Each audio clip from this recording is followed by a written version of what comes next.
ओम श्रीवत्स प्रवक्ष्यामि अद्वत्तत्रं महाफलं यः पठेत् सततं भक्तः एव विष्णुमल्लो राजस्थलजयनित्यं प्रसन्न सर्वदेवता ओम ह्रीं ब्रह्मणि ब्रह्मलोके च वैकुण्ठे सर्वमङ्गला।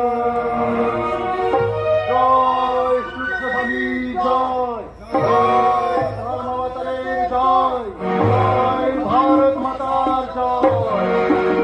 ओम शांति ओम शांति ओम शांति। কি ব্যাপার হঠাৎ সবাই দল বেঁধে এখানে হাজির হয়েছিস? কি করবো প্রভু, ওই নতুন এসপির জন্য যে কাজ কারবার সব বন্ধ করে দিতে হয়েছে। জানি জানি, তাই তো তাকে সমন পাঠিয়েছি সূর্যের সামনে রেজলাসে হাজির হওয়ার জন্য।